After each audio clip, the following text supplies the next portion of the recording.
Muy buenas tardes. Gracias por la invitación al comité organizador. Muchas gracias también a Roberto Sanofi por permitirme también participar en este importante curso. Las dos charlas previas creo que son muy relevantes para poder entonces resaltar lo que a continuación vamos a revisar. Esto que se titula en este momento es la terapia secuencial de la terapia simultánea. Estamos en una situación de transición principalmente en enfermedades crónicas. Enfermedades crónicas en donde la condición fisiopatológica es obviamente muy compleja.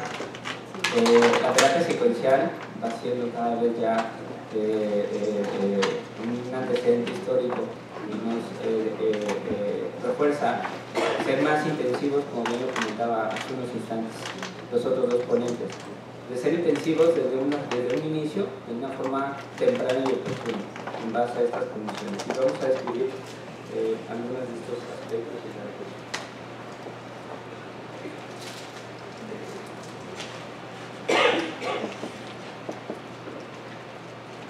Si bien en relación a enfermedades crónicas, diabetes como tal, es una entidad con una evolución natural. Hemos estado en esta inercia terapéutica acostumbrados a tener de forma secuencial intervención farmacológica, desde monoterapia a terapias orales múltiples y terapias inyectables con diferentes mecanismos de acción. Afortunadamente todo este transcurso de este tiempo nos lleva a condiciones de retraso para alcanzar las metas de control y nos lleva principalmente a tener estos resultados que desafortunadamente los estamos viendo reportados de forma constante en los múltiples estudios de cohortes de complicaciones micro y macrovasculares. La tendencia es ser completamente distintos, por eso las posturas de tomas de decisiones en los recientes consensos que se han estado publicando prácticamente nos dan unas opciones terapéuticas completamente distintas para centrar a las características propias de los pacientes. Dentro de las condiciones que sabemos como tal, México tiene una gran ventaja muy importante con respecto a las opciones terapéuticas en tratamiento de diabetes. Tenemos todas las líneas terapéuticas disponibles, y así como tenemos líneas terapéuticas disponibles en forma de monoterapia, sabemos que en la realidad existen líneas de combinación de tratamiento, pero a veces también nos vamos a situaciones de consumos orales por ser tradicionalmente la ruta más accesible. Recordar que la monoterapia funciona, la terapia combinada oral también funciona y tiene cierta acción y cierta potencia. La terapia inyectable también existe en forma de monoterapia y existe en la actualidad en terapia combinada. Esto es una situación importante porque nos va a permitir entonces seleccionar combinación de fármacos que nos permitan potenciar el control glucémico con disminución de los efectos adversos, principalmente pensando en eventos de hipoglucemia y de ganancia de peso. Es una realidad muy importante, porque lo que buscamos en terapias de intensificación es tener un buen control con menos efectos adversos posibles. Y en la actualidad vamos teniendo estas nuevas opciones terapéuticas que nos van a dar un beneficio completamente distinto. Ahorita que nos permita la imagen, entonces pensando en esta múltiple intervención directamente de los mecanismos fisiopatológicos, es que las condiciones secuenciales van a tomar un giro, están tomando ya por lo tanto un giro completamente distinto, y las terapias de combinación son ahora una realidad muy importante. Ante este escenario, que es complejo directamente, de todos los mecanismos, pues básicamente una sola intervención llega a ser ineficaz, y es lo que hemos reportado, les comentaba hace unos instantes, en los estudios prospectivos de desenlaces tanto micro y macrovasculares. Por lo tanto, el tratamiento óptimo debería ser individualizado basándose en todas estas alteraciones. Ese tipo de fármaco multiintervención de estos 8, 9 o 10 o más factores que intervienen en el descontrol glucémico no lo tenemos, pero sí tenemos fármacos que no solamente intervienen en una sola vía de hiperglucemia, sino son combinaciones en algunos casos de fármacos que van a tener múltiples aspectos de intensificación. Esa es nuestra meta importante de control. Cuando nosotros estamos viendo a un paciente, es a qué meta hemoglobina glicada lo voy a llevar. Pero recordar que para que yo pueda llevar a este paciente a una meta de hemoglobina glicada adecuada, juegan dos aspectos de la glucosa, tanto en condiciones de ayuno y postprandio, juega un papel muy importante. Para que yo pueda tener este valor de hemoglobina glicada, tanto tengo que intervenir en glucosa plasmática ayuno, como tengo que intervenir en glucosa plasmática postprandial. La mayor parte de los inicios terapéuticos que tenemos en forma oral impactan en una buena medida en el valor de la glucosa plasmática ayuno, y dejamos a veces un poco retrasado este aspecto del control de la glucosa plasmática postprandial. Ese es el motivo por el cual la mayor parte de nuestros pacientes, en todas las publicaciones que tenemos de salud, que casi las 3/4 partes de nuestra población no alcanzan esa meta de control. La mayor parte de las intervenciones, muchas, van a tener más impacto sobre la glucosa plasmática ayuno, porque tenemos un grupo reducido de fármacos de forma intencionada que van a tener impacto sobre el valor de la glucosa plasmática postprandial. Esto lo hemos estado aprendiendo sobre el concepto de Monnier, que nos enseñó directamente que, como veíamos que la participación de la glucosa plasmática ayuno y la glucosa postprandial es igual a hemoglobina glicada, vemos que juega un papel muy importante en participaciones de porcentaje dependiendo de la intensidad de descontrol. Pero tanto niveles bajos como niveles altos de hemoglobina glicada, tenemos que pensar siempre en darle tratamiento a estos dos factores, a tanto glucosa plasmática ayuno como glucosa plasmática postprandial. Y la condición ahorita actualmente ya no es centrarse en una terapia secuencial, sino una terapia combinada. Una cuarta parte de estos pacientes en meta de control de glucosa plasmática de ayuno mantienen descontrol de su hemoglobina glicada, y es en base a este mismo concepto de Monnier que estamos viendo. Tenemos una gran participación. Entonces, ¿por qué hay la importancia también de intervenir sobre la glucosa plasmática postprandial?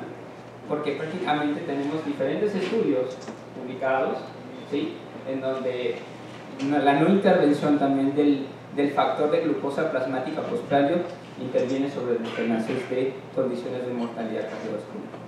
Sabemos bien que este impacto de hiperglucemia postprandio juega un papel muy importante en mecanismos de regulación endotelial y que probablemente se interpreta en resultados cardiovasculares.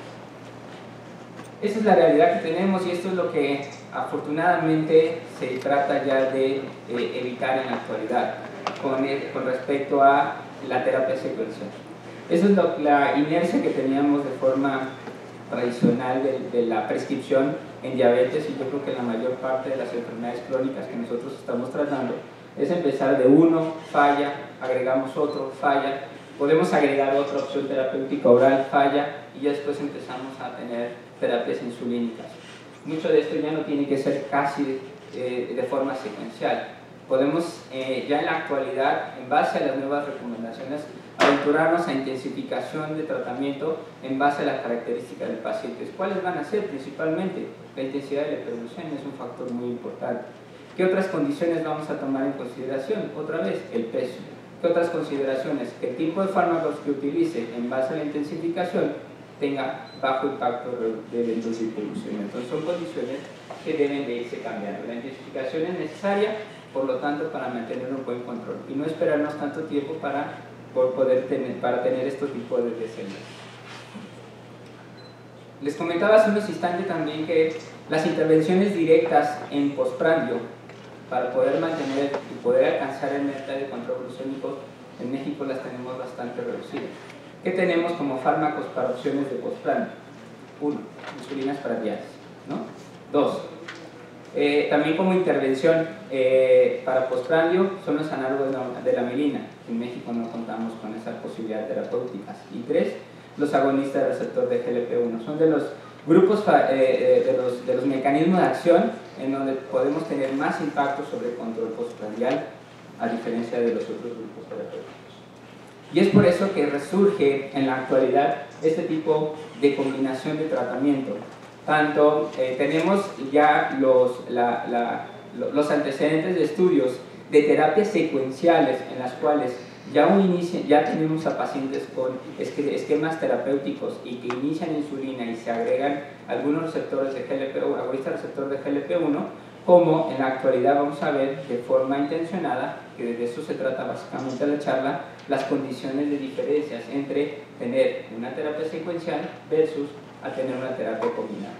Sabemos bien que entonces al tener este tipo de intervención de una forma combinada, vamos a tener un impacto tanto en glucosa plasmática ayuno. Recordar que la insulina en el componente basal importante que nosotros estamos prescribiendo a los pacientes cuando damos una indicación de insulina basal, lo que buscamos principalmente es mejorar la glucosa de ayuno. ¿Cómo va a ser esta mejora en la glucosa de ayuno? Disminuir la producción hepática de glucosa. Que esta insulina que yo estoy inyectando mantenga reducida la gluconeogénesis y por lo tanto mi glucosa de ayuno disminuye. Cuando yo utilizo una terapia combinada aunado a un agonista receptor de GLP-1, me voy a trasladar directamente a la acción del control de la glucosa postprandial. ¿Mediante qué mecanismo de acción? Principalmente, estos agonistas receptor de GLP-1 que tengo como efecto prandial está principalmente en estas tres respuestas, que es, uno, la estimulación de la secreción mediada por glucosa, secreción de insulina mediada por glucosa, es un mecanismo para control postprandio. La segunda es reducir la secreción de glucagón. Sabemos que los pacientes diabéticos tipo 2 tienen hiperglucagonemia y en una condición prandial no requiero prácticamente mayor secreción de glucagón y por lo tanto parte del mecanismo de los GLP-1 es frenar esa secreción de glucagón para reducir la glucosa postprandial. Y la tercera sería retrasar el vaciamiento gástrico, lo que permitiría reducir la expulsión de la hiperglucemia. Entonces son mecanismos que tienen complementariedad. ¿Para qué? Para que yo vaya a tener este efecto de una forma combinada desde un inicio a una meta de reducción de la hemoglobina. En una situación más esquemática, sabemos bien que nuestro componente basal va a tener más impacto sobre un factor de glucosa plasmática de ayuno y el componente de receptor, el agonista receptor de GLP-1 va a tener mayor impacto sobre el mecanismo, el control de la glucosa postprandial, para tratar entonces sí de alcanzar mi meta de una forma más rápida y de tener una etapa secuencial. Esta es entonces como tal prácticamente ya los diseños que tenemos de estas diferencias que existen de terapias secuenciales versus terapias combinadas. Los principales estudios para la combinación de insulina glargina, insulina y glirixazenatide en formulación combinada, existen dos principales estudios. Uno es pacientes con antidiabéticos orales e inician terapia combinada, y la otra que vamos también a describir son pacientes que ya estaban con un esquema de insulina basal y dos se someten a evaluación a terapia combinada versus también placebo. Aquí tenemos principalmente, esos son dos diseños completamente distintos. Este es el GetGoal 2, en donde hay una terapia secuencial de los pacientes que están principalmente en terapias con antidiabéticos orales y que con insulinas y que posteriormente se adiciona lixisenatide o una insulina prandial.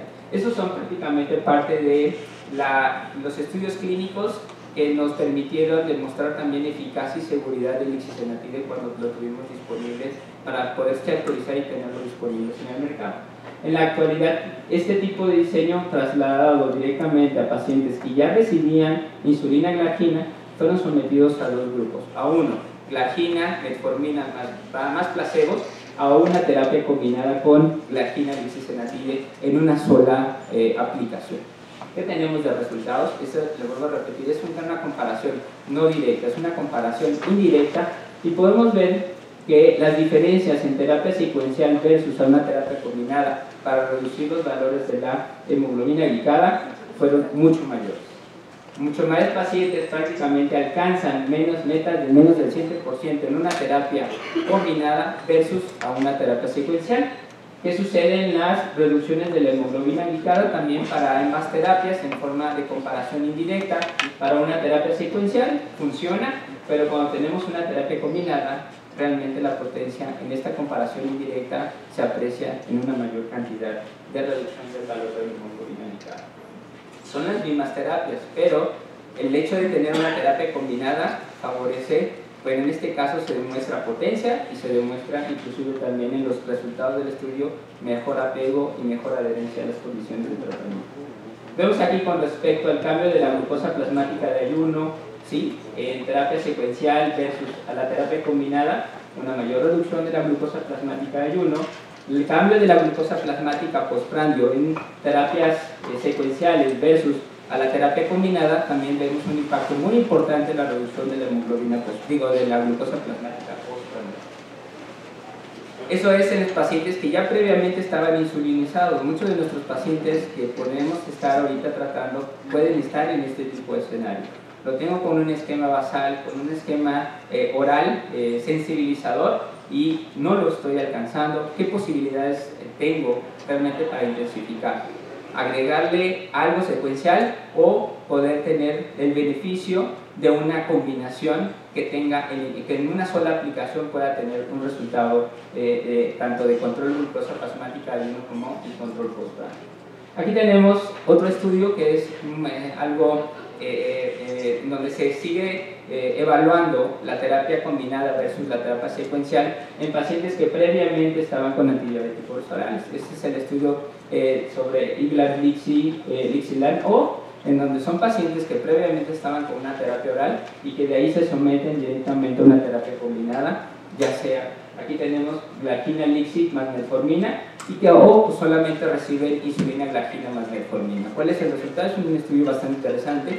Muchos de los otros escenarios pueden estar situados en este tipo de estudios. Los pacientes que tenemos en la consulta pueden estar también muy semejantes en este estudio, o bien en esta terapia secuencial de lo que teníamos directamente ya previamente de estudios con lixisenatide, eran aquellos pacientes que estaban con terapia oral y que después fueron sometidos durante 12 semanas para mantener una estabilidad sobre insulina glagina y posteriormente aleatorizarlo al grupo de lixisenatide versus placebo. Es una terapia secuencial. ¿Qué tenemos de resultados cuando también se hacen estas comparaciones indirectas combinadas versus secuenciales? Que vemos que los porcentajes que llegan a los pacientes, existen más pacientes que llegan a meta de control a menos del 7% versus una terapia secuencial superior con una terapia combinada.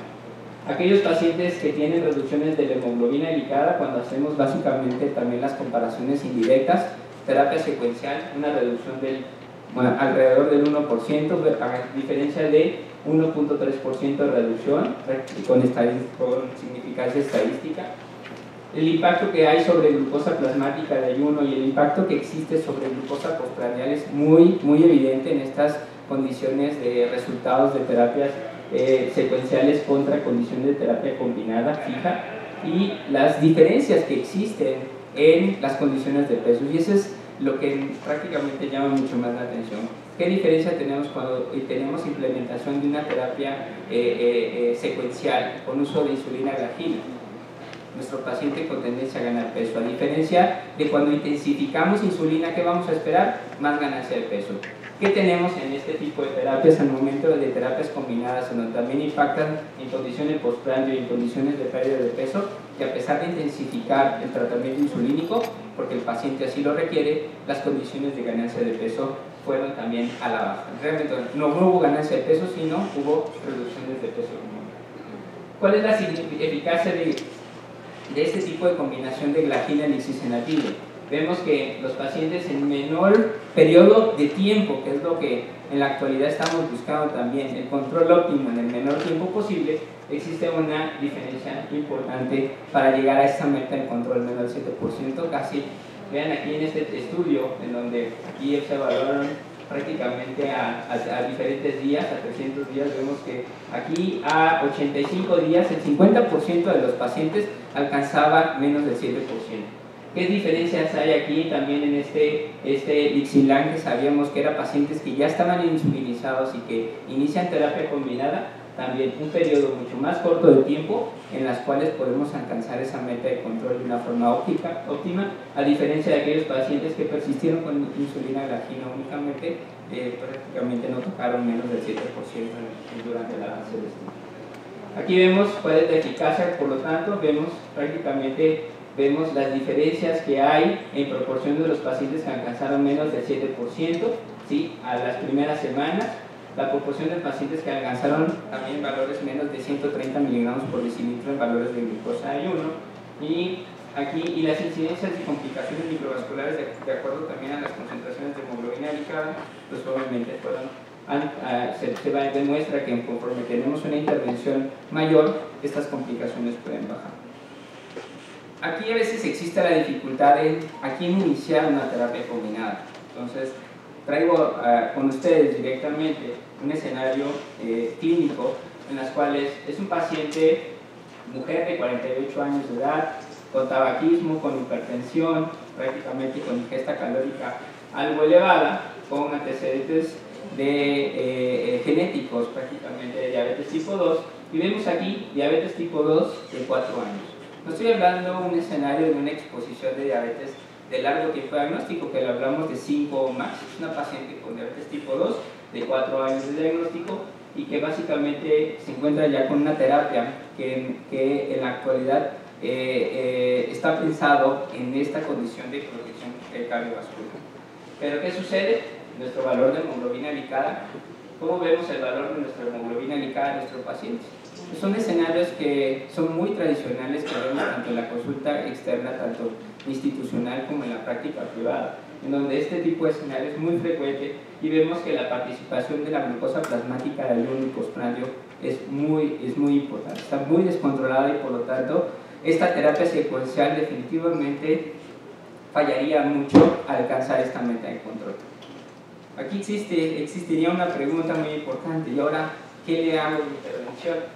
Reiniciar sulfonilureas, cambiar el inhibidor de CGLT2, adicionar un agonista de GLP-1 como terapia secuencial, adicionar esquema basal, insulina premezcla o una combinación fija. Y estamos hablando de un descontrol intensivo importante. Esa es una situación de cambio muy interesante del reporte actual del consenso de la ADA del 2019, en donde aquellos pacientes con el descontrol glucémico severo vemos que considerar aquellos pacientes con descontrol glucémico severo, estoy hablando cifras de hemoglobina glucosilada que superan el 10%, o aquellos que están por arriba del 2% de la meta de control, son pacientes que de un inicio podemos pensar en considerar terapias inyectables y terapias inyectables combinadas. Aquí tenemos directamente considerar GLP-1, considerar insulina como terapia inyectable o considerar directamente al paciente con GLP-1 con un esquema de insulina basal. Entonces, esta es la realidad para la combinación que tenemos en la actualidad en México.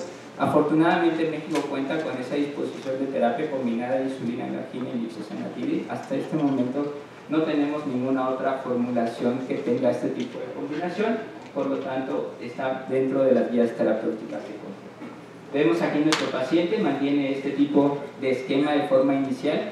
Aquí lo interesante durante la terapia combinada es que tampoco se va a mantener una dosis fija, sino durante la prescripción de la terapia combinada, este paciente puede intensificarse principalmente en el régimen de insulina hasta llegar prácticamente a meta de control, tanto para la de ayuno postprandial. Nuestra paciente inicia con terapia combinada de glargina y liposenatide y se empieza a intensificar hasta 22 unidades del día. Continúa con sus medicamentos orales, esa es otra realidad. Realmente, si son terapias complementarias, no necesito hacer retiro de los medicamentos, y la paciente fue citada previamente a control. La paciente alcanza una meta, un nivel de dosificación de 26 unidades al día, pensando principalmente en el componente insulina. Esto tendríamos que trasladarlo a el requerimiento, habitualmente está cerca de las 15 microgramos de liposenatide para la presentación que utiliza, y por lo tanto vean aquí el control de impacto, tanto condiciones de ayuno y condiciones de postprandio, cómo mejoran de una forma considerable. Nuestro paciente prácticamente ya nos refiere a eventos gastrointestinales y las condiciones de pesos también se ven de alto impacto. ¿Qué podemos concluir directamente de este tipo de combinaciones de terapia? Son complementariedad de los mecanismos de acción. ¿Okay? Tenemos prácticamente acciones en actividades de glucosa ayuno y actividades en control de glucosa postprandial. Mayor eficacia que cada monocomponente de forma aislada. Ofrece mayor tolerabilidad, y esto es muy importante. Tanto el hecho de tener una terapia combinada permite reducir el efecto principalmente del agonista receptor de GLP-1. Conveniente en la aplicación con un solo régimen. Y esta es una de las premisas muy importantes, el apego y la adherencia. Nuestros pacientes se apegan más cuando existe una sola aplicación que cuando tiene múltiples aplicaciones. menor costo que ambos componentes también por separado en relación a esto. Intensificación oportuna con Glad-Lipsy es una estrategia principalmente para la intensificación de la farmacoterapia que es eficaz para mejorar el control glucémico, que tiene menos efectos secundarios que cualquiera de los agentes que se apliquen de forma separada.